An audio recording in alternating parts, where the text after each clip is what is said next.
미국이 발칵 뒤집혔습니다. 지금 중동의 한 사막 도시에서 미국 외교 라인을 움직이던 고위 정치인과 그의 딸이 많은 사람들을 뿌리치며 울부짖고 있었기 때문이었는데요. 제발 제 아내를 살려주세요. 엄마 죽지 마. 사고로 장기가 망가진 그의 아내.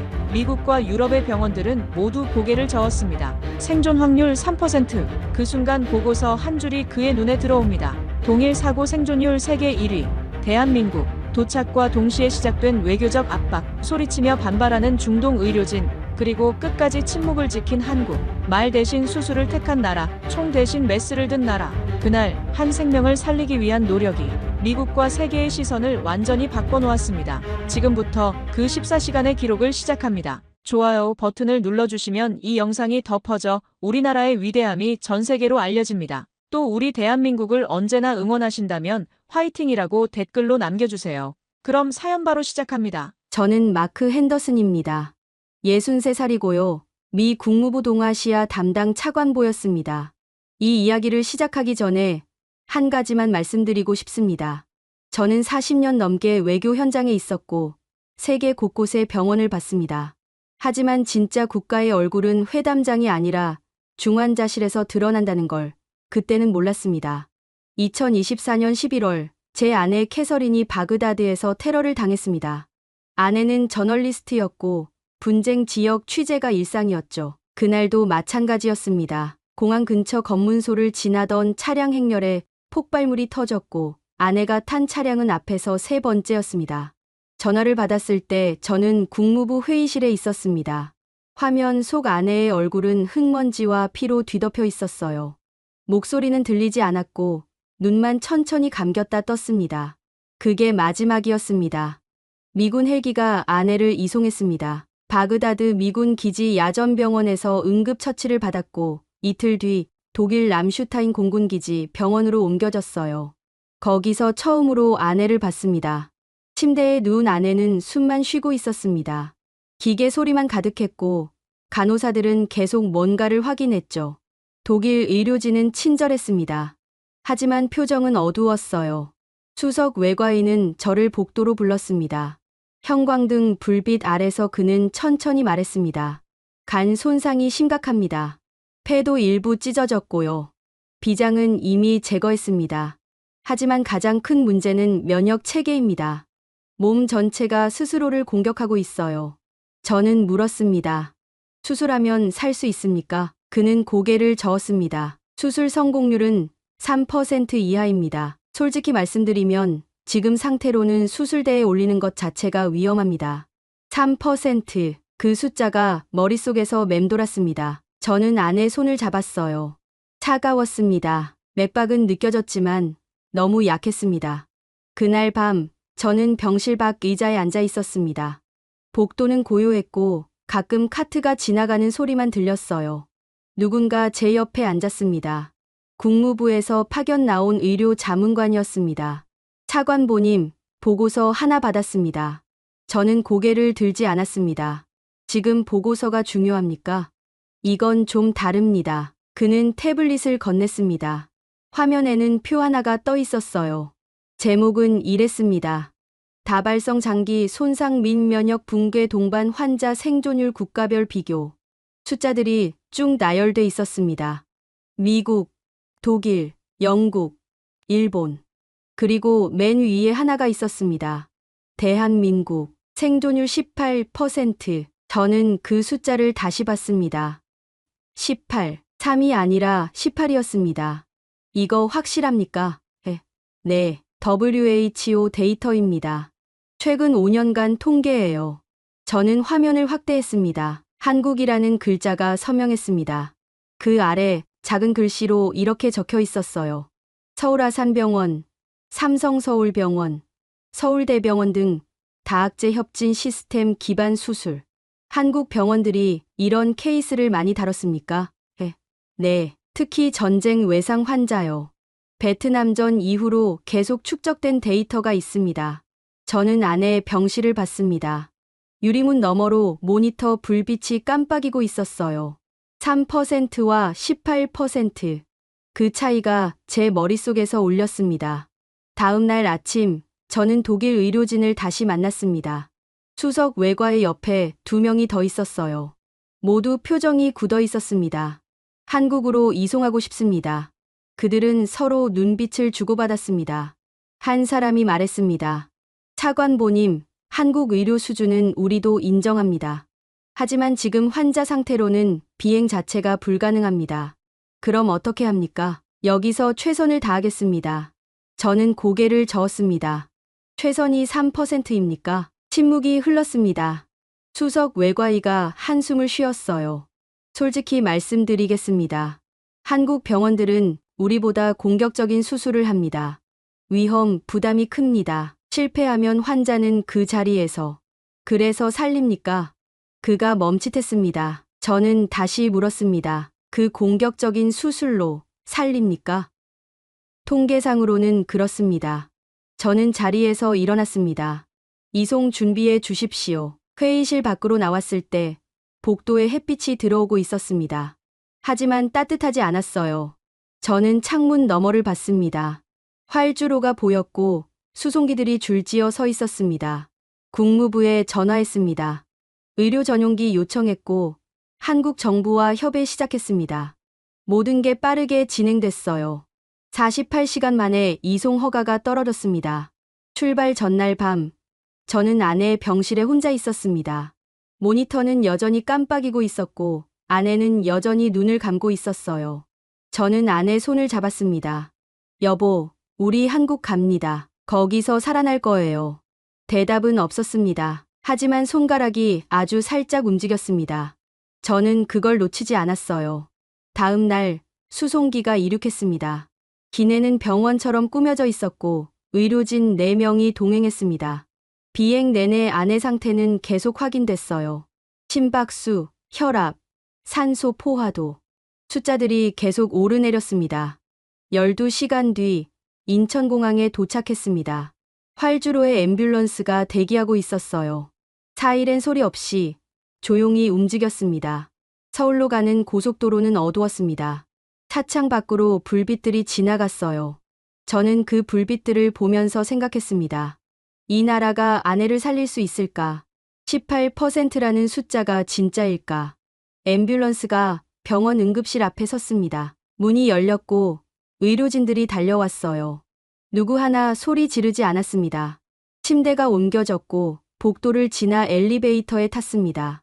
중환자실 앞에서 누군가 저를 멈춰 세웠습니다. 의사였어요. 40 중반쯤 돼 보였습니다. 핸더슨 차관보님, 저는 이 환자 담당 교수입니다. 지금부터 검사 시작하겠습니다. 언제 수술합니까? 그건 검사 결과 보고 결정하겠습니다. 독일에서는 3%라고 했습니다. 그는 고개를 끄덕였습니다. 보고서 받았습니다. 하지만 저희 기준은 다릅니다. 얼마입니까? 아직 모릅니다. 하지만 포기하지 않을 겁니다. 그가 돌아서서 중환자실로 들어갔습니다. 문이 닫혔고 저는 복도에 혼자 남았어요. 벽에 기대섰습니다. 무릎에 힘이 풀렸습니다. 그때 누군가 제 옆에 의자를 놓았습니다. 간호사였어요. 말없이 물 한 컵을 건넸습니다. 저는 받아 마셨습니다. 목이 말라 있었다는 걸 그제야 알았어요. 복도 끝에서 카트 소리가 들렸습니다. 누군가 빠르게 걸어가고 있었어요. 저는 그 소리를 들으면서 눈을 감았습니다. 3%에서 18%로. 저는 그 숫자에 아내의 생명을 걸었습니다. 그리고 이 나라에 한 번도 와본 적 없는 이 나라에 모든 걸 맡겼습니다. 중환자실 밖 대기실은 좁았습니다. 의자 6개, 탁자 하나, 창문 하나. 그게 전부였어요. 저는 그 의자에 앉아서 밤을 보냈습니다. 새벽 5시쯤 간호사가 나왔습니다. 검사 끝났습니다. 교수님이 곧 설명하실 겁니다. 30분쯤 지나서 담당 교수가 나왔습니다. 손에 파일을 들고 있었어요. 표정은 여전히 굳어 있었습니다. 앉으십시오. 저는 앉지 않았습니다. 상태가 어떻습니까? 예상보다 나쁩니다. 간 손상은 60% 이상이고 폐 기능은 40% 수준입니다. 면역 수치는 계속 떨어지고 있어요. 수술은요? 해야 합니다. 하지만 지금 당장은 불가능합니다. 왜입니까? 몸이 버티질 못합니다. 최소 이틀은 안정화가 필요해요. 저는 창밖을 봤습니다. 해가 떠오르고 있었어요. 서울 아침 하늘은 회색빛이었습니다. 이틀 안에 상태가 나아질 수 있습니까? 장담할 수 없습니다. 하지만 시도는 하겠습니다. 그가 돌아섰습니다. 저는 다시 의자에 앉았어요. 등받이에 머리를 기댔습니다. 눈을 감았지만 잠은 오지 않았습니다. 오전 9시 제 휴대폰이 울렸습니다. 국무부 아시아 담당 국장이었어요. 차관보님, 상황 어떻습니까? 검사 끝났습니다. 이틀 후 수술 예정입니다. 알겠습니다. 그런데 한 가지 보고 드릴 게 있습니다. 뭡니까? 일본 외무성에서 연락 왔습니다. 저는 눈을 떴습니다. 일본요?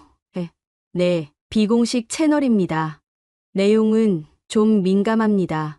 말씀하십시오. 한국에서 치료받는 것에 대해 우려를 표명했습니다. 지금 시국에 정치적 오해를 불러일으킬 수 있다고요. 저는 한숨을 쉬었습니다.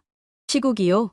무슨 시국입니까? 한일 관계가 좀 복잡하지 않습니까? 그쪽에서는 이번 치료가 한국의 선전 도구로 쓰일까봐 걱정하는 것 같습니다. 제 아내가 죽어가고 있는데 선전 도구라고요? 저도 그렇게 말했습니다. 하지만 그쪽 입장도 있는 모양입니다. 저는 전화를 끊었습니다. 손이 떨렸어요. 화가 났습니다. 하지만 놀랍지는 않았습니다. 40년 넘게 외교 현장에 있었으니까요. 사람 목숨보다 정치가 먼저인 순간들을 저는 너무 많이 봤습니다. 오후 2시 또 전화가 왔습니다. 이번엔 미 대사관이었어요. 차관보님, CNN에서 연락 왔습니다. 인터뷰 요청입니다. 거절하십시오. 그리고 일본 언론에서도 몇 건 들어왔습니다. 전부 거절하십시오. 알겠습니다. 하지만 이미 기사가 몇 개 나갔습니다. 저는 태블릿을 켰습니다. 검색했어요. 제 이름과 아내 이름이 나왔습니다. 일본 언론사 기사였습니다. 제목은 이랬습니다. 미 고위 외교관 부인 한국 병원 선택. 배경은 기사를 읽었습니다. 내용은 조심스러웠지만 뉘앙스는 분명했어요. 한국 의료 과장, 임상 데이터 불투명, 정치적 선전 가능성. 그런 단어들이 반복됐습니다. 저는 태블릿을 내려놓았습니다. 손에 힘을 뺐어요. 화면이 꺼졌습니다. 저녁 6시 병원 로비에서 소란이 일어났습니다. 저는 창문으로 내려다봤어요. 취재진이 몇 명 보였습니다. 카메라를 들고 있었고 병원 직원과 이야기하고 있었습니다. 간호사가 대기실로 들어왔습니다. 차관보님, 병원 측에서 회의하자고 합니다. 무슨 회의입니까? 보안 문제입니다. 저는 따라갔습니다. 엘리베이터를 타고 3층으로 갔어요. 회의실 문이 열려 있었습니다. 안에 사람들이 앉아 있었습니다. 병원장, 담당 교수, 그리고 몇 명 더. 병원장이 일어났습니다. 앉으십시오. 차관보님. 저는 앉았습니다. 무슨 일입니까? 외부 압박이 좀 있습니다. 압박이요? 담당 교수가 말했습니다. 오늘 오전 외교부에서 연락 왔습니다. 이 치료건에 대해 문의했어요. 외교부에서요? 네, 일본 측 요청이었다고 합니다. 환자 상태, 치료 계획, 그런 것들을 물어봤어요. 저는 앞으로 몸을 기울였습니다. 대답했습니까? 환자 정보는 보호됩니다. 거절했어요. 병원장이 끼어들었습니다. 하지만 압박은 계속될 겁니다. 언론도 움직이고 있고요. 그래서 어쩌자는 겁니까? 침묵이 흘렀습니다. 병원장이 서류 하나를 꺼냈어요. 이사회에서 논의가 있었습니다. 혹시 환자를 다른 병원으로. 담당 교수가 그 말을 끊었습니다. 안 됩니다. 병원장이 글을 받습니다. 교수님, 환자는 지금 옮길 수 없습니다. 옮기는 순간 사망합니다. 하지만 병원 입장도 있지 않습니까? 병원 입장은 환자를 살리는 겁니다. 목소리가 높아졌습니다. 저는 두 사람을 번갈아 봤어요. 병원장은 서류를 만지작거리고 있었고 담당 교수는 팔짱을 끼고 있었습니다. 저는 입을 열었습니다. 제가 말씀드리겠습니다. 모두 저를 봤습니다. 저는 40년 넘게 외교 일을 했습니다. 압박이 뭔지 압니다. 협상이 뭔지도 알아요. 하지만 제 아내는 협상 대상이 아닙니다. 병원장이 고개를 숙였습니다. 물론입니다. 차관보님. 그리고 한 가지 더 말씀드리죠. 만약 이 병원이 외부 압박에 흔들린다면 저는 그걸 기록할 겁니다. 전부 다요. 회의실이 조용해졌습니다. 담당 교수가 저를 봤어요. 표정이 조금 풀렸습니다. 병원장이 한숨을 쉬었습니다. 알겠습니다. 치료는 계속하겠습니다. 회의가 끝났습니다. 저는 복도로 나왔어요. 담당 교수가 뒤따라왔습니다. 차관보님. 저는 멈춰 섰습니다. 한 가지만 말씀드리겠습니다. 정치는 밖에서 하십시오. 여기선 생명이 먼저입니다. 저는 그를 봤습니다. 그의 눈빛은 흔들리지 않았어요. 알겠습니다, 교수님. 그가 돌아섰습니다. 저는 그의 뒷모습을 봤어요. 흰 가운이 복도 끝으로 사라졌습니다. 밤 10시, 저는 다시 대기실로 돌아왔습니다. 창밖은 어두웠어요. 서울 야경이 보였습니다. 불빛들이 빼곡했습니다. 휴대폰이 또 울렸습니다. 국무부였어요. 저는 받지 않았습니다. 문자가 왔습니다. 일본 언론 추가 보도. 확인 바랍니다. 저는 확인하지 않았습니다. 휴대폰을 뒤집어 놓았어요. 화면이 꺼졌습니다. 중환자실 불빛이 여전히 켜져 있었습니다. 그 안에서 아내가 숨 쉬고 있었어요. 기계에 의지해서 간신히 저는 창가에 섰습니다. 유리에 제 얼굴이 비쳤어요. 수염이 자라 있었고 눈 밑이 어두웠습니다. 정치와 생명. 저는 평생 그 둘 사이에서 살았습니다. 하지만 지금 이 순간만큼은 생명 쪽에 서고 싶었어요. 아내 쪽에. 새벽 2시 간호사가 나왔습니다. 상태 안정됐습니다. 지금은 괜찮아요. 저는 고개를 끄덕였습니다. 감사합니다. 주무셔야 합니다. 차관보님, 여기 계속 계시면 안 돼요. 괜찮습니다. 아니에요. 보호자가 쓰러지면 환자가 더 힘듭니다. 저는 의자에 앉았습니다. 조금만요. 간호사가 담요를 가져왔습니다. 제 어깨에 덮어줬어요. 말없이 나갔습니다. 저는 담요를 잡았습니다. 따뜻했어요. 오랜만에 느껴보는 온기였습니다. 복도는 고요했습니다. 가끔 카트 소리가 들렸고 멀리서 모니터 알람이 울렸어요.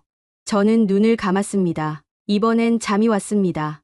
꿈을 꿨습니다. 아내가 웃고 있었어요. 건강했고 목소리도 들렸습니다. 괜찮아, 여보. 다 괜찮을 거야. 눈을 떴을 때 아침이었습니다. 담요는 여전히 어깨에 있었고 복도엔 햇빛이 들어오고 있었어요. 중환자실 문이 열렸습니다. 담당 교수가 나왔습니다. 저는 벌떡 일어났어요. 상태는요? 버티고 있습니다. 수술 준비 시작하겠습니다. 언제입니까? 내일 새벽입니다. 제 가슴이 두근거렸습니다. 내일, 단 하루 남았습니다. 담당 교수가 제 어깨를 가볍게 두드렸습니다. 준비하십시오. 차관보님. 긴 싸움이 될 겁니다. 그가 다시 중환자실로 들어갔습니다. 문이 닫혔어요. 저는 창밖을 봤습니다. 서울 하늘은 여전히 회색빛이었지만 어제보다는 밝았습니다. 외부 압박, 언론 보도, 정치적 계산, 그 모든 게 계속되고 있었어요. 하지만 이 병원 안에서는, 이 중환자실 앞에서는 오직 한 가지만 중요했습니다. 살리는 것. 수술 전날 오후였습니다. 저는 병원 로비 카페에 앉아 있었어요. 커피를 시켰지만 마시지 않았습니다. 그냥 컵을 잡고 있었습니다.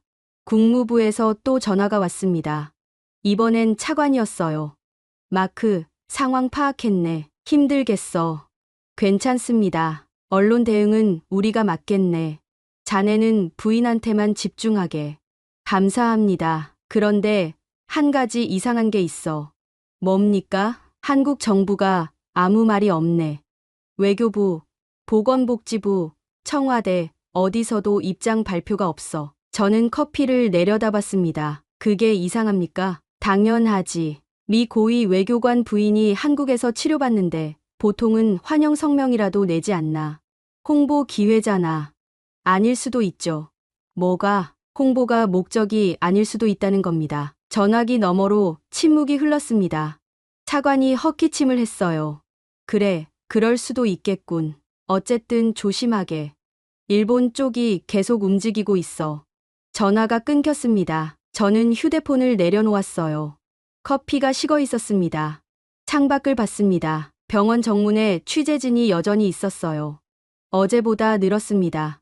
카메라가 5대쯤 보였습니다. 누군가 제 맞은편에 앉았습니다. 담당 교수였어요. 손에 서류 가방을 들고 있었습니다. 차관보님, 수술 동의서입니다. 서류를 꺼내 테이블에 놓았습니다. 저는 내용을 읽었어요. 의학 용어들이 빼곡했습니다. 위험성, 합병증, 사망 가능성. 그런 단어들이 계속 나왔습니다. 질문 있으십니까? 성공 확률은요? 담당 교수가 잠시 망설였습니다. 정확히 말씀드리기 어렵습니다. 대략이라도요. 50대 50입니다. 저는 펜을 들었습니다. 독일에서는 3%라고 했습니다. 저희 방식이 다릅니다. 어떻게 다릅니까? 더 공격적입니다. 위험하지만 살릴 수 있는 유일한 방법이에요. 저는 서명란에 이름을 썼습니다. 손이 떨렸지만 글씨는 또렷했습니다. 부탁드립니다, 교수님. 그가 서류를 받아들었습니다. 최선을 다하겠습니다. 일어서려다 멈칫했어요. 뭔가 더 말하고 싶은 표정이었습니다. 차관보님. 네, 한 가지만 알아두십시오. 내일 수술은 오래 걸립니다. 10시간, 어쩌면 그 이상일 수도 있어요. 그동안 아무 소식이 없을 겁니다. 알겠습니다. 그리고 그가 주위를 둘러봤습니다. 밖에서 뭐라고 하든 신경 쓰지 마십시오.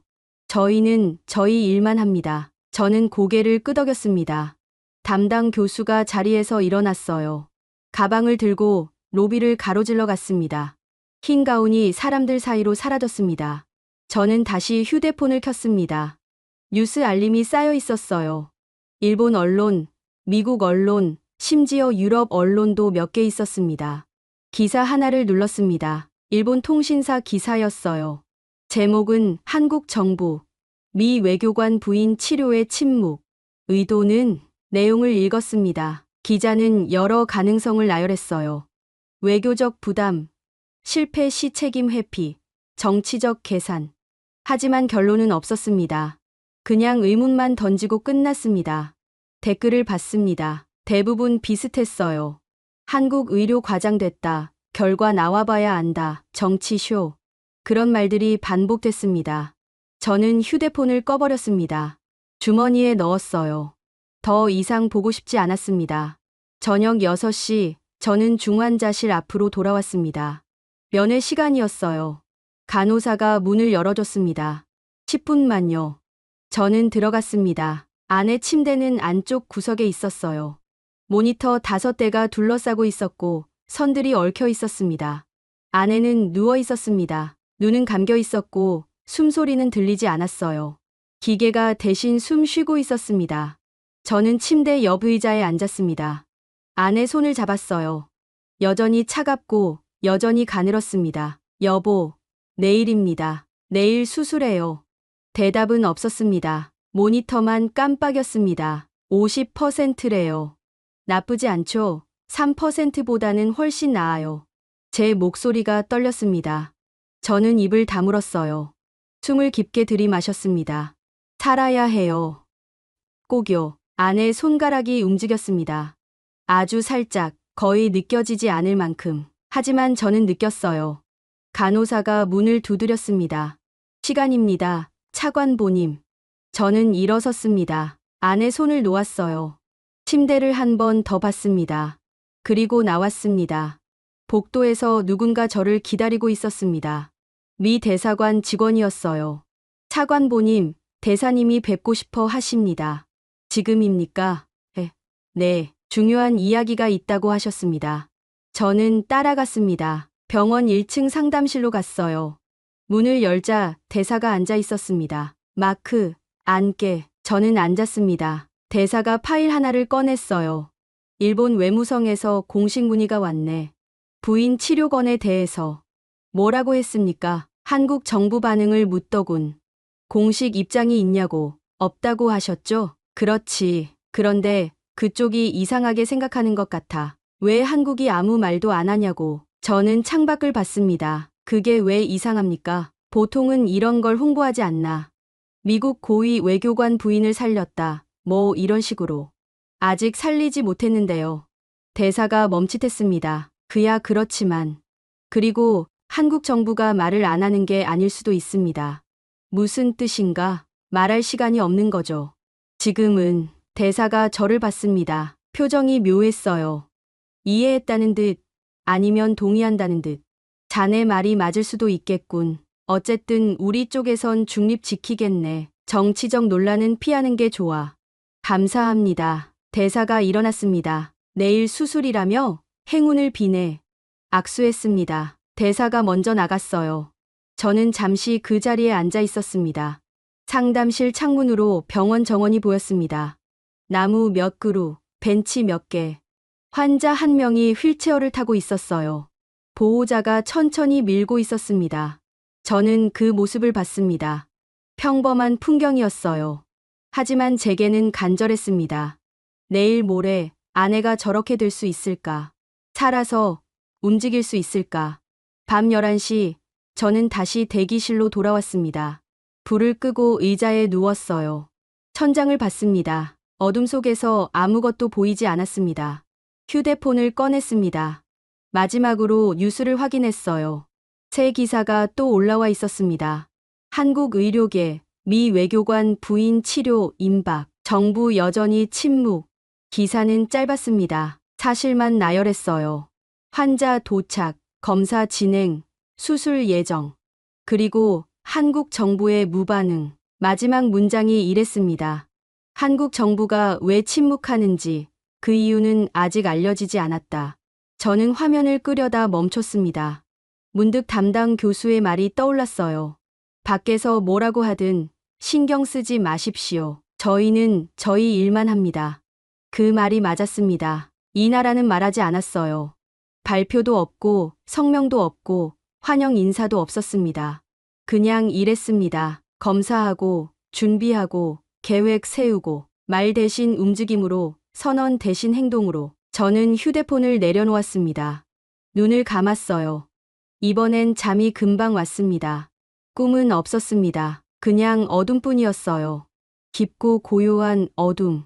새벽 4시 간호사가 저를 깨웠습니다. 차관보님, 일어나세요. 수술 준비 시작합니다. 저는 벌떡 일어났습니다. 지금입니까? 네, 환자 이송 중입니다.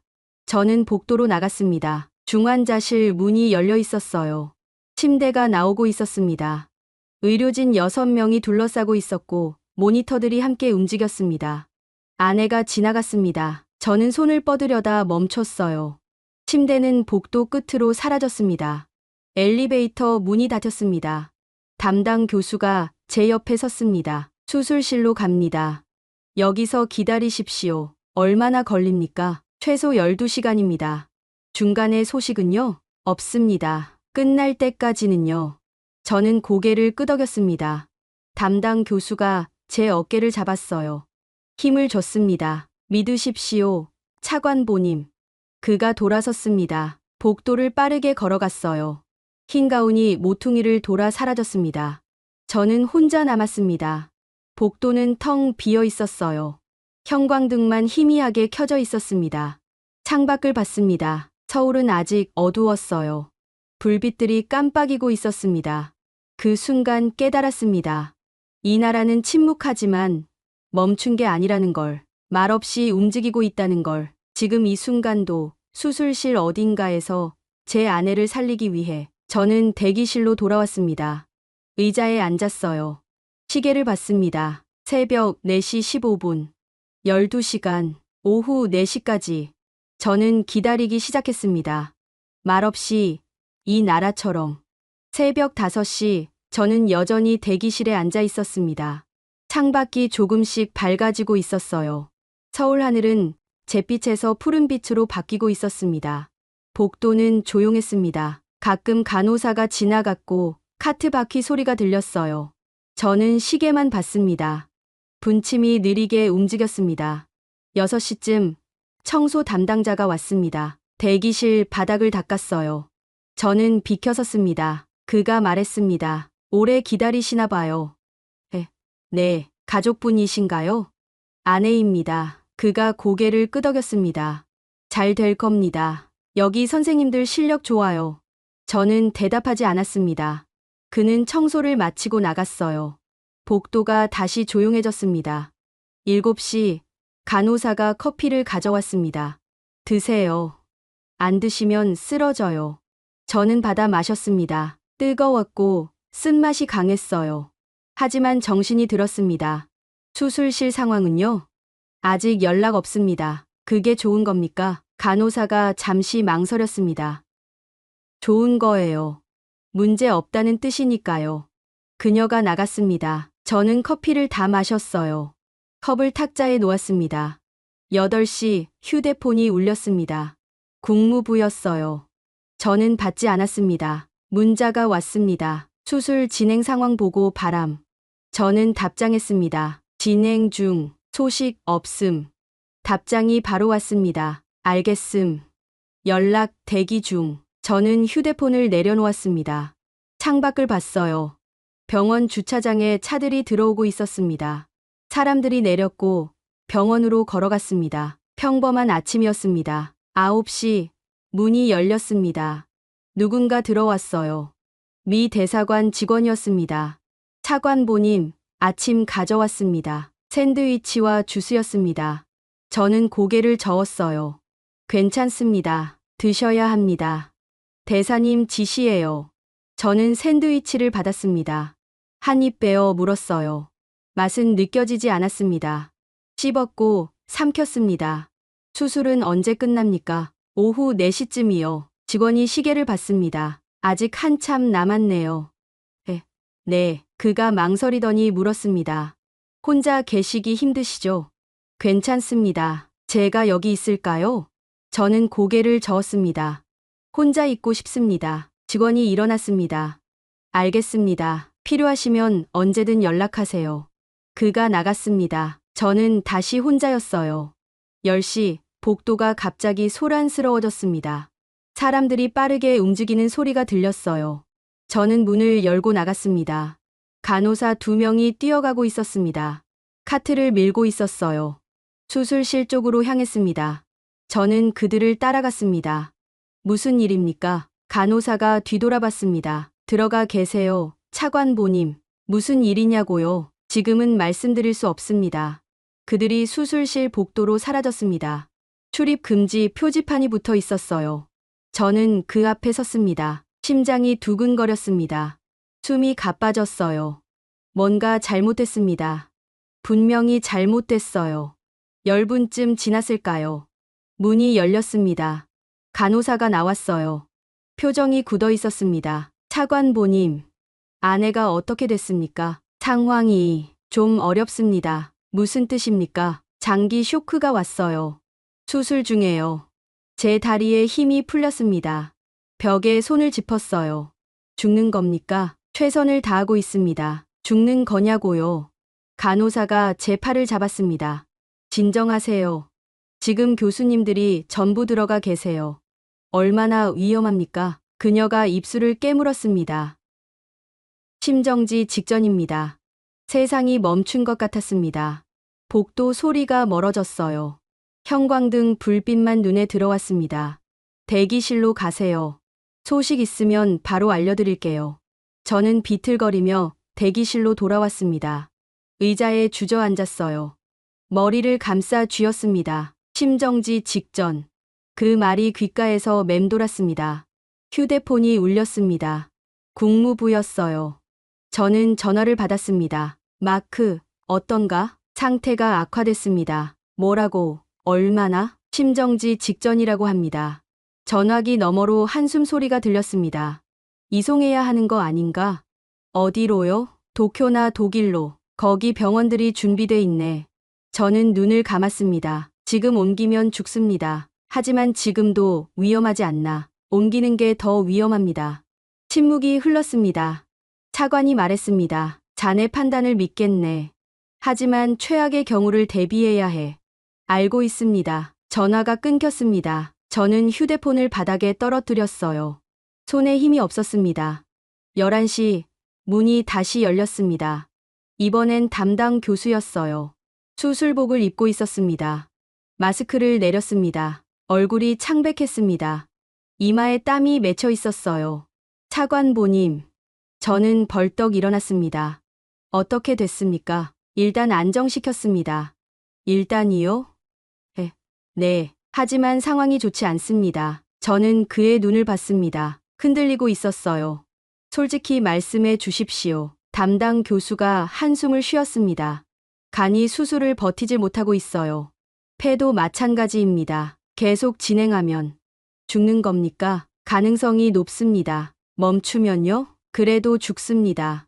지금 상태로는 버틸 수 없어요. 저는 주저앉았습니다. 의자가 뒤로 밀렸어요. 그럼 어쩌란 겁니까? 담당 교수가 제 앞에 무릎을 꿇었습니다. 눈높이를 맞췄어요. 한 가지 방법이 있습니다. 하지만 말씀하십시오. 극단적입니다. 시도해 본 적도 거의 없어요. 성공 확률은 얼마입니까? 모릅니다. 통계가 없습니다. 저는 글을 봤습니다. 그래도 가능성은 있습니까? 있습니다. 그럼 하십시오. 차관보님, 이건 제 커리어를 걸어야 하는 수술입니다. 실패하면 저는 그의 손을 잡았습니다. 교수님도 거시겠죠?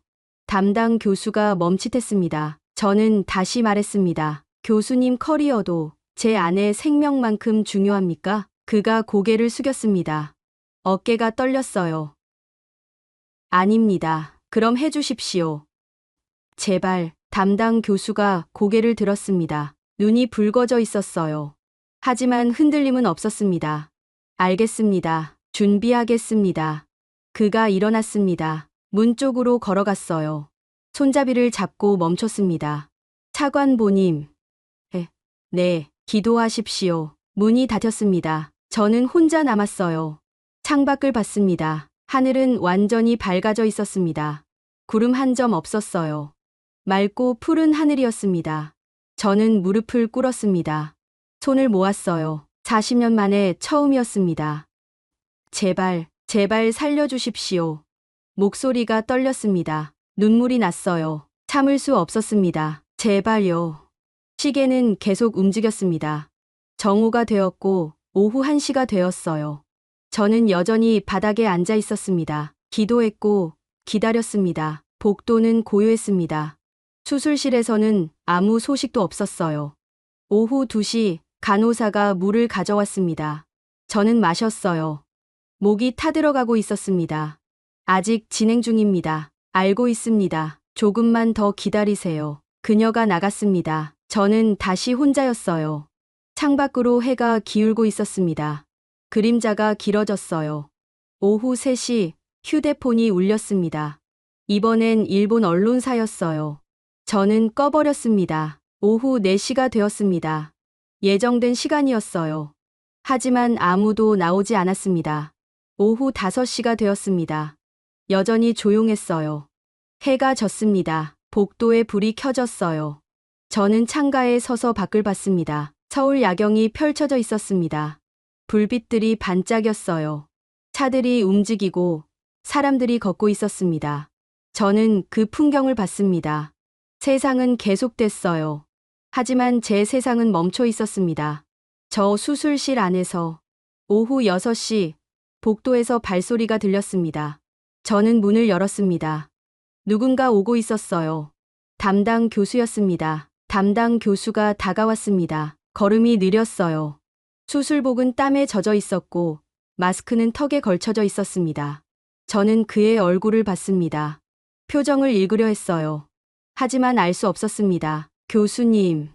그가 멈춰 섰습니다. 저와 2걸음 거리였어요. 아직 끝나지 않았습니다. 저는 숨을 들이켰습니다. 그럼 왜? 설명드리려고 나왔습니다. 담당 교수가 대기실로 들어왔습니다. 의자에 앉았어요. 저도 앉았습니다. 지금 상황을 말씀드리겠습니다. 간 손상 부위를 절제했어요. 폐도 일부 제거했습니다. 하지만 문제는 면역 체계입니다. 어떤 문제입니까? 몸이 스스로를 공격하고 있어요. 수술로 장기를 살려도 면역 반응이 다시 파괴합니다. 저는 입술을 깨물었습니다. 그럼 어떻게 합니까? 담당 교수가 잠시 망설였습니다. 주머니에서 종이 하나를 꺼냈어요. 펼쳤습니다. 도표였습니다. 이건 저희가 개발한 프로토콜입니다. 아직 국제학회에 발표하지 않았어요. 무슨 프로토콜입니까? ECMO와 면역 억제, 그리고 줄기세포 투여를 동시에 진행합니다. 심장과 폐 기능을 기계가 대신하는 동안 면역 체계를 리셋하는 겁니다. 저는 도표를 봤습니다. 화살표와 숫자들이 복잡하게 얽혀 있었어요.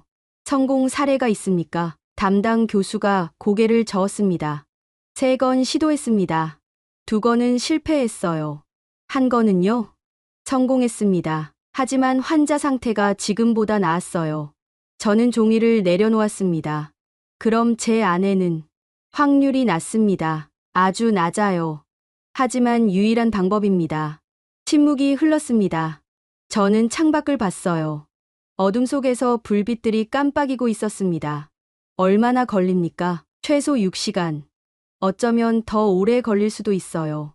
지금 몇 시입니까? 6시 15분입니다. 저는 계산했습니다. 새벽 0시. 자정을 넘긴다는 뜻이었어요. 시작하십시오. 담당 교수가 일어났습니다. 한 가지만 더 말씀드리겠습니다. 뭡니까?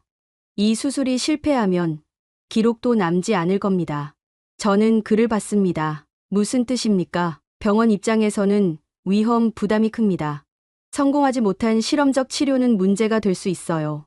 그래서 묻어버린다는 겁니까? 담당 교수가 고개를 숙였습니다. 그럴 수도 있습니다. 저는 자리에서 일어났습니다. 그의 어깨를 잡았어요. 교수님, 저는 기록 따위 상관없습니다. 제 아내만 살려주십시오. 그가 고개를 들었습니다. 눈빛이 단단해졌어요. 최선을 다하겠습니다. 담당 교수가 나갔습니다. 문이 닫혔어요. 저는 다시 혼자였습니다. 시계를 봤습니다. 6시 20분. 6시간이면 자정 20분이었어요. 저는 의자에 앉았습니다. 기다리기 시작했어요. 7시, 간호사가 저녁을 가져왔습니다. 저는 손을 저었어요. 괜찮습니다. 드셔야 해요. 차관보님. 쓰러지시면 안 됩니다. 먹을 수가 없습니다. 간호사가 쟁반을 탁자에 놓았습니다. 그냥 여기 둘게요. 드실 수 있을 때 드세요. 그녀가 나갔습니다. 저는 쟁반을 봤어요. 밥, 국, 반찬. 김이 올라오고 있었습니다. 냄새가 났습니다. 된장 냄새였어요. 익숙하지 않았지만 따뜻했습니다. 저는 숟가락을 들었습니다. 국을 한 모금 떠먹었어요. 짠맛이 입안에 퍼졌습니다. 삼켰습니다. 밥을 한 숟갈 떴습니다. 입에 넣었어요. 씹었습니다. 맛은 느껴지지 않았지만 씹는 행위 자체가 위안이 됐습니다. 반은 먹었습니다. 더 이상은 넘어가지 않았어요. 숟가락을 내려놓았습니다. 8시, 복도에서 목소리가 들렸습니다. 사람들이 이야기하고 있었어요. 저는 문을 열었습니다. 의사 3명이 서 있었습니다. 수술복을 입고 있었어요. 담당 교수는 보이지 않았습니다. 이건 너무 위험해. 하지만 다른 방법이 없잖아. 실패하면 우리 모두 책임져야 해. 그래도 해야지. 환자 포기할 순 없어. 그들이 저를 봤습니다. 이야기를 멈췄어요. 어색하게 고개를 숙이고 지나갔습니다. 저는 그들의 뒷모습을 봤습니다. 수술실로 들어가고 있었어요. 9시 휴대폰이 울렸습니다. 국무부였어요. 저는 받았습니다. 마크, 상황이 어떤가? 수술 중입니다. 아직도 몇 시간째인가? 17시간쯤 됩니다. 그렇게 오래 걸리나? 정상인가? 모르겠습니다. 한숨 소리가 들렸습니다. 일본 쪽에서 계속 압박하고 있네. 치료 실패 시 한국 의료 시스템 문제 제기하겠다고. 제 아내가 죽으면 정치 도구로 쓰겠다는 겁니까? 그렇게 노골적이진 않지만 비슷하네. 저는 전화를 끊어버렸습니다. 휴대폰을 의자에 던졌어요. 튕겨서 바닥에 떨어졌습니다. 화면이 깨졌습니다. 금이 갔어요. 하지만 상관없었습니다. 10시, 문이 열렸습니다. 간호사였어요. 차관보님, 물 드릴게요. 물병을 건넸습니다. 저는 받아 마셨어요. 목이 말라 있었습니다. 수술실 상황은요? 아직 진행 중입니다. 언제 끝납니까? 모릅니다. 하지만 교수님들이 전부 들어가 계세요. 6분이나 돼요. 6명이요? 네. 이런 경우는 처음 봐요. 보통은 2~3명인데 간호사가 나갔습니다. 저는 창가에 섰어요. 밤하늘을 봤습니다. 별이 보였습니다. 몇 개 안 됐지만 반짝이고 있었어요. 11시, 복도가 다시 소란스러워졌습니다. 발소리가 빨랐어요. 누군가 뛰고 있었습니다. 저는 문을 열었습니다. 간호사 2명이 지나갔어요. 손에 뭔가 들고 있었습니다. 혈액팩이었습니다. 무슨 일입니까? 수혈 필요합니다. 급해요. 그들이 수술실로 사라졌습니다. 저는 그 자리에 서 있었어요. 가슴이 조였습니다. 숨쉬기가 힘들었어요. 벽에 기댔습니다. 자정이 가까워졌습니다. 시계 초침 소리가 들렸어요. 똑딱, 똑딱. 저는 눈을 감았습니다. 아내 얼굴이 떠올랐어요. 웃고 있었습니다. 건강했을 때 모습이었습니다. 여보. 목소리가 새어나왔습니다. 작고 떨렸어요. 살아요. 제발, 살아요. 자정이 되었습니다. 예정 시간이었어요. 하지만 아무도 나오지 않았습니다. 수술실은 여전히 조용했어요. 저는 바닥에 주저앉았습니다. 등을 벽에 기댔어요. 천장을 봤습니다. 형광등이 희미하게 깜빡이고 있었습니다. 불빛이 흔들렸어요. 그때 발소리가 들렸습니다. 복도 끝에서 누군가 오고 있었어요. 저는 일어났습니다. 문을 열었어요. 담당 교수였습니다. 혼자였어요. 마스크를 벗고 있었습니다. 얼굴은 지쳐 있었습니다. 눈 밑이 퀭했어요. 하지만 입가에 뭔가 있었습니다. 미소 같은 것이었습니다. 아주 작은 차관보님. 저는 달려갔습니다. 어떻게 됐습니까? 담당 교수가 숨을 깊게 들이쉬었습니다. 천천히 내쉬었어요. 프로토콜 적용 완료했습니다. 성공했습니까? 지금은 모릅니다. 48시간 지켜봐야 해요. 하지만 가능성은요? 담당 교수가 제 어깨에 손을 올렸습니다. 있습니다. 분명히 있어요. 저는 무릎에 힘이 풀렸습니다. 주저앉으려는 걸 그가 잡아줬어요. 괜찮으십니까? 네, 괜찮습니다. 담당 교수가 저를 의자에 앉혔습니다. 옆에 앉았어요. 차관보님, 솔직히 말씀드리겠습니다. 지금까지 제가 해본 수술 중 가장 어려웠어요. 하지만 해내셨습니다. 저 혼자 한 게 아닙니다. 6명이 함께 했어요. 한 명이라도 없었으면 불가능했을 겁니다. 저는 고개를 숙였습니다. 감사합니다, 교수님. 아직 감사하실 때가 아닙니다. 이제 시작이에요. 담당 교수가 일어났습니다. 이틀 동안 중환자실에서 집중 관리합니다. 그동안 면회는 안 됩니다. 알겠습니다. 주무십시오. 차관보님. 체력 회복하셔야 해요. 그가 복도로 나갔습니다. 비틀거렸어요. 피곤한 게 보였습니다. 하지만 걸음은 멈추지 않았습니다. 저는 창밖을 봤습니다. 서울은 잠들지 않고 있었어요. 불빛들이 여전히 반짝이고 있었습니다. 그 순간 깨달았습니다. 이 나라가 감춘 카드가 뭔지, 기술도, 장비도 아니었어요. 책임이었습니다. 실패할 수도 있는 수술을, 기록에도 남지 않을 수도 있는 치료를, 그래도 해내려는 사람들. 저는 의자에 누웠습니다. 눈을 감았어요. 이번엔 잠이 왔습니다. 깊고 무거운 잠이었습니다. 새벽 5시, 눈을 떴습니다. 목이 뻐근했어요. 의자에서 잔 탓이었습니다. 창밖이 밝아지고 있었습니다. 서울 아침이었어요. 저는 일어나 복도로 나갔습니다. 중환자실 앞에 섰습니다. 불빛이 켜져 있었어요. 안에서 움직임이 보였습니다. 간호사가 나왔습니다. 차관보님, 일찍 일어나셨네요. 아내 상태는요? 안정적입니다. 밤새 큰 문제 없었어요. 저는 안도의 한숨을 쉬었습니다. 고맙습니다. 아침 드세요. 로비 카페 열었을 거예요. 저는 고개를 끄덕이고 엘리베이터를 탔습니다. 1층으로 내려갔어요. 카페는 한산했습니다. 사람이 몇 명 없었어요. 저는 커피와 샌드위치를 샀습니다. 구석 자리에 앉았습니다. 샌드위치를 베어 물었습니다. 이번엔 맛이 느껴졌어요. 배가 고팠다는 걸 알았습니다. 휴대폰을 켰습니다. 화면이 깨져 있었지만 작동했어요. 문자가 수십 개 쌓여 있었습니다. 국무부, 대사관, 언론사 모두 상황을 물었습니다. 저는 답장하지 않았어요. 대신 검색했습니다. 미 외교관 부인 한국 치료. 기사가 쏟아졌습니다. 대부분 일본 언론이었어요. 제목들이 비슷했습니다.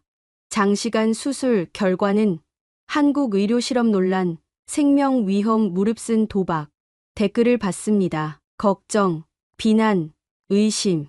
그런 말들이 섞여 있었어요. 저는 휴대폰을 내려놓았습니다. 커피를 마셨어요. 쓴맛이 강했습니다. 아침 8시 병원으로 돌아왔습니다. 복도에 사람이 많았어요. 환자들, 보호자들, 의료진들이 바쁘게 움직이고 있었습니다.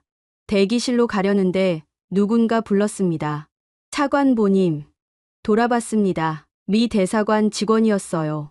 대사님이 오십니다. 1시간 후쯤요. 왜 오십니까? 위로 차 오신대요. 그리고 상황 파악도요. 저는 고개를 끄덕였습니다. 알겠습니다. 9시 대사가 도착했습니다. 양복을 입고 있었어요. 표정은 진중했습니다. 마크, 어떤가? 프로토콜 적용했습니다. 48시간 기다려야 해요. 성공 가능성은? 아직 모릅니다. 대사가 한숨을 쉬었습니다. 일본에서 계속 압박하고 있네.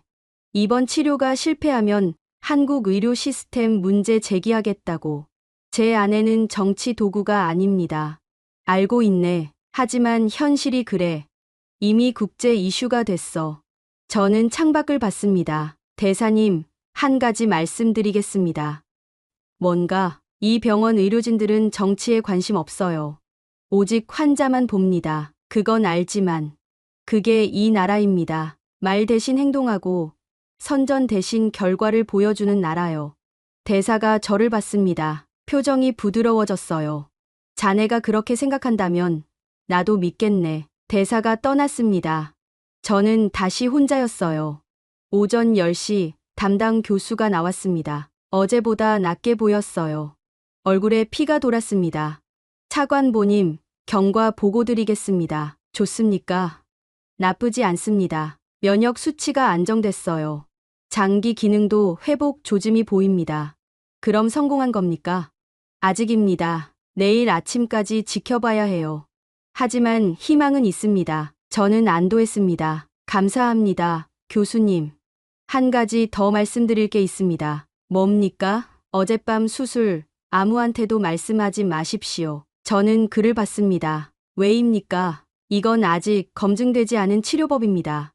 공개되면 논란이 될 거예요. 하지만 성공하면요? 담당 교수가 잠시 망설였습니다. 그때 가서 생각하겠습니다. 그가 돌아섰습니다. 저는 그의 등을 봤어요. 책임을 지는 사람의 무게가 느껴졌습니다. 오후 2시 휴대폰이 울렸습니다. 국무부 차관이었어요. 마크, CNN에서 인터뷰 요청 왔네. 받을 건가? 거절하겠습니다. 왜? 좋은 기회 아닌가. 한국 의료 옹호할 수도 있고. 지금은 때가 아닙니다. 언제가 때인가? 결과 나온 후입니다. 차관이 한숨을 쉬었습니다. 알겠네. 하지만 언론은 계속 움직일 거야. 상관없습니다. 전화를 끊었습니다. 저는 창밖을 봤어요. 구름이 지나가고 있었습니다. 천천히, 조용히. 저녁 6시 간호사가 저녁을 가져왔습니다. 드세요, 차관보님. 이번엔 먹었습니다. 밥, 국, 생선. 다 먹었어요. 맛있었습니다. 많이 드시네요. 배가 고팠습니다. 좋은 신호예요. 마음이 조금 놓이셨나 봐요. 간호사가 쟁반을 들고 나갔습니다. 저는 물을 마셨어요. 따뜻했습니다. 밤 10시 복도가 조용해졌습니다. 면회 시간이 끝났어요. 사람들이 떠났습니다. 저는 중환자실 앞에 섰습니다.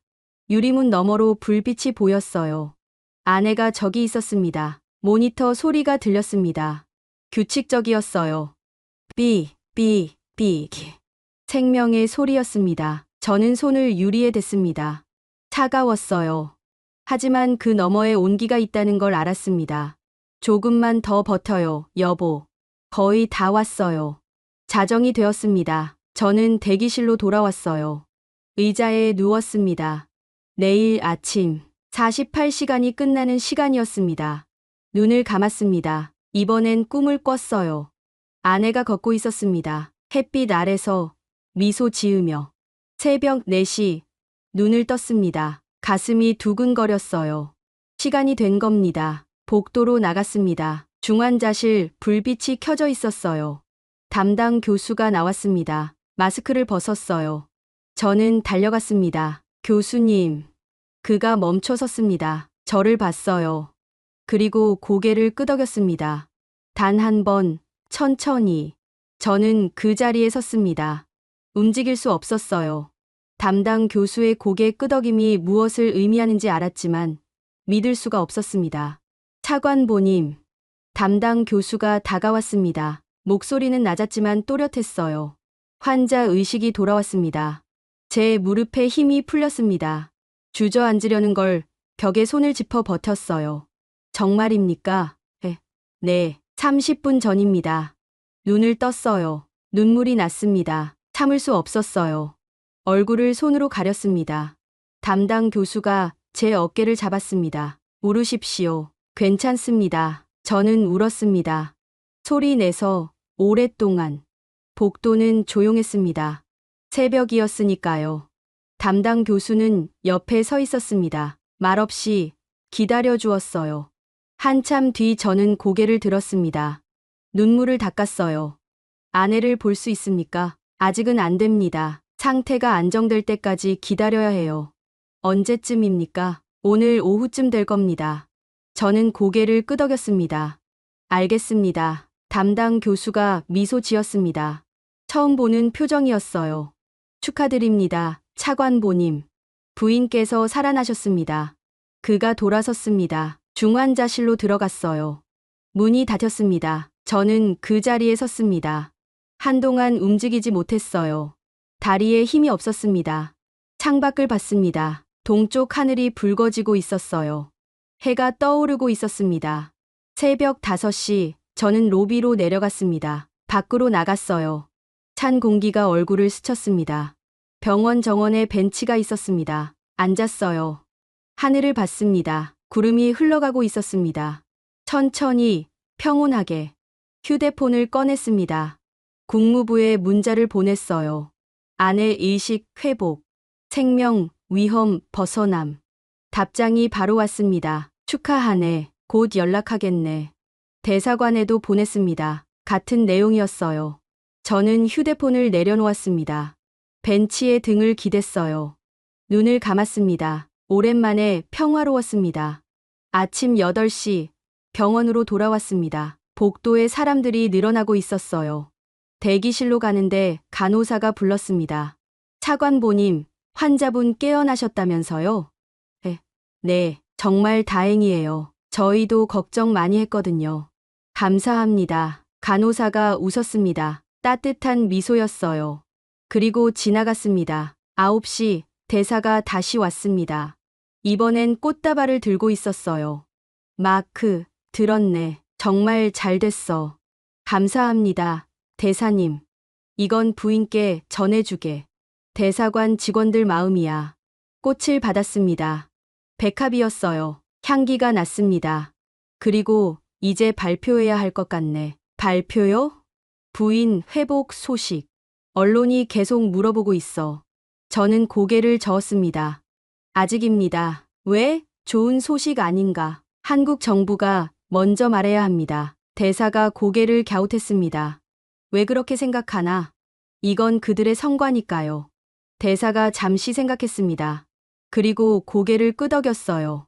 알겠네. 조금 더 기다리지. 대사가 떠났습니다.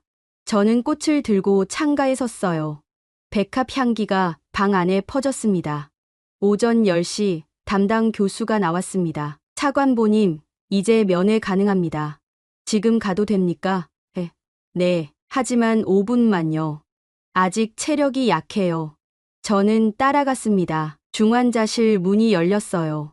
소독약 냄새가 났습니다. 안에 침대는 안쪽에 있었습니다. 모니터들이 여전히 둘러싸고 있었어요. 하지만 숫자들이 달랐습니다. 안정적이었습니다. 아내가 누워 있었습니다. 눈을 뜨고 있었어요. 저를 봤습니다. 여보. 목소리는 약했습니다. 하지만 분명했어요. 저는 침대 옆에 섰습니다. 아내 손을 잡았어요. 여전히 가늘었지만 따뜻했습니다. 여보, 나야. 아내가 미소 지었습니다. 눈물이 흘렀어요. 살았어? 응, 살았어. 아내 손에 힘이 들어갔습니다. 제 손을 쥐었어요. 고마워. 저는 고개를 저었습니다. 내가 아니야. 이 병원 사람들이야. 아내가 천장을 봤습니다. 그리고 다시 저를 봤어요. 여긴 어디야? 한국이야. 서울. 한국? 응, 여기서 수술 받았어. 아내가 눈을 감았습니다. 미소가 남아 있었어요. 간호사가 어깨를 두드렸습니다. 시간입니다. 차관보님. 저는 아내 손을 놓았습니다. 이마에 입을 맞췄어요. 조금 있다 다시 올게. 아내가 고개를 끄덕였습니다. 눈은 여전히 감겨 있었어요. 밖으로 나왔습니다. 담당 교수가 기다리고 있었습니다. 상태 좋습니다. 이대로면 일주일 후 일반 병실로 옮길 수 있어요. 정말입니까? 네. 회복 속도가 빨라요. 환자 의지가 강한 것 같습니다. 저는 고개를 숙였습니다. 감사합니다. 교수님. 정말 감사합니다. 제가 한 게 아닙니다. 팀 전체가 한 거예요. 담당 교수가 복도를 가리켰습니다. 의료진 몇 명이 서 있었어요. 모두 저를 보고 있었습니다. 저는 그들에게 걸어갔습니다. 한 명 한 명 악수했어요. 감사합니다. 감사합니다. 정말 감사합니다. 그들은 미소 지었습니다. 말은 없었어요. 하지만 눈빛으로 충분했습니다. 오후 2시, 저는 로비에 있었습니다. 휴대폰이 울렸어요. 국무부 차관이었습니다. 마크, 한국 정부에서 발표했네. 뭐라고 했습니까? 치료는 성공적으로 종료되었습니다. 딱 이 한 문장이야. 저는 웃었습니다. 그게 전부입니까? 그렇네. 추가 설명도 없고 자랑도 없어. 그냥 사실만. 그게 이 나라답습니다. 차관이 웃었습니다. 자네 말이 맞았어, 마크. 이 나라는 말 대신 결과로 증명하는군. 전화를 끊었습니다. 저는 창밖을 봤어요. 서울 오후 하늘은 맑았습니다. 그 순간 깨달았습니다. 이 나라의 침묵이 무엇이었는지. 자신감이었습니다. 해낼 수 있다는, 해낼 것이라는 믿음. 말로 설득할 필요가 없었어요. 결과가 모든 걸 말해줄 테니까. 저녁 6시 뉴스를 봤습니다. 한국 정부 발표가 나왔어요. 짧았습니다. 담당관이 브리핑실에 서서 종이 한 장을 읽었습니다. 미국 환자 치료는 성공적으로 종료되었습니다. 환자는 현재 회복 중입니다. 그게 전부였어요. 질문도 받지 않았습니다. 브리핑은 30초 만에 끝났습니다. 하지만 그 30초가 세상을 바꿨습니다. 일본 언론이 침묵했어요. 비판 기사가 사라졌습니다. 댓글도 바뀌었어요. 놀랍다. 대단하다. 어떻게 한 거지? 미국 언론도 보도했습니다. CNN, MBC, 뉴욕타임스 모두 한국 의료를 다뤘어요. 하지만 한국은 여전히 침묵했습니다. 추가 발표도 인터뷰도 없었어요. 일할 뿐이었습니다. 다음 환자를 위해 밤 10시 저는 대기실에 혼자 앉아 있었습니다. 창밖으로 서울 야경이 보였어요. 불빛들이 반짝이고 있었습니다. 건물마다, 거리마다, 집마다 그 불빛 하나하나에 사람이 있었습니다. 살아가고, 일하고, 꿈꾸는 사람들. 그 중에 제 아내도 있었습니다. 이제는 살아있는 사람으로. 저는 눈을 감았습니다. 감사했어요. 이 나라에, 이 사람들에게. 새벽 1시, 잠이 들었습니다. 꿈속에서 아내가 걷고 있었습니다. 제 옆에서 손을 잡고 일주일이 지났습니다. 아내는 일반 병실로 옮겼어요. 창문이 있는 방이었습니다. 햇빛이 들어왔습니다. 아내는 침대에 앉아 있었습니다. 책을 읽고 있었어요. 얼굴에 혈색이 돌았습니다. 여보, 이거 봐. 제가 가져온 신문을 건넸습니다. 뉴욕타임스였어요. 일면 기사였습니다. 한국 의료, 불가능을 가능으로. 아내가 읽었습니다. 천천히, 끝까지. 우리 이야기네. 응, 근데 한국 정부 인터뷰는 없네. 거절했대. 치료에 집중하고 싶다고. 아내가 신문을 내려놓았습니다. 창밖을 봤어요. 여보, 나 이 나라가 좋아. 나도. 처음엔 무서웠어. 낯선 곳이었고 아무도 몰랐으니까. 근데 지금은 아내가 말을 멈췄습니다. 눈물이 났어요. 지금은 집 같아. 이상하지? 저는 아내 손을 잡았습니다. 안 이상해. 여기가 널 살렸으니까. 2주일째 되던 날 담당 교수가 왔습니다. 차트를 들고 있었어요. 경과 아주 좋습니다. 이대로면 한 달 후 퇴원 가능해요. 한 달이요? 네. 하지만 물리 치료는 계속 받으셔야 합니다. 아내가 물었습니다. 교수님, 제가 살 수 있었던 이유가 뭔가요? 담당 교수가 잠시 생각했습니다. 그리고 대답했어요. 운도 있었고 환자분 의지도 강했습니다. 하지만 가장 큰 이유는 뭔가요? 포기하지 않았기 때문입니다. 저희도, 환자분도. 아내가 고개를 숙였습니다. 어깨가 떨렸어요. 담당 교수가 나갔습니다. 저는 아내를 안았습니다. 한동안 그렇게 있었어요. 3주째 아내가 걷기 시작했습니다. 복도를 천천히 걸었어요. 저는 옆에서 부축했습니다. 괜찮아? 응, 괜찮아. 창문 앞에 섰습니다. 서울이 내려다 보였어요. 건물들, 도로들, 사람들. 저기 어딘지 알아? 몰라. 남산이래. 저 타워 보이지? 아내가 고개를 끄덕였습니다. 예쁘다. 퇴원하면 가보자. 응. 가자. 4주째 되던 날 CNN에서 인터뷰 요청이 왔습니다. 이번엔 받았어요. 카메라가 병실에 설치됐습니다. 기자가 앞에 앉았어요. 핸더슨 차관보님, 왜 한국을 선택하셨습니까? 데이터 때문입니다. 생존율이 가장 높았어요. 치료 과정은 어땠습니까? 힘들었습니다. 하지만 의료진을 믿었습니다. 한국 의료에 대해 어떻게 생각하십니까? 저는 잠시 생각했습니다. 그리고 대답했어요. 한국은 우리를 치료한 게 아닙니다. 국가가 무엇인지 보여줬어요. 기자가 고개를 갸웃했습니다. 무슨 뜻입니까? 국가는 말이 아니라 행동입니다.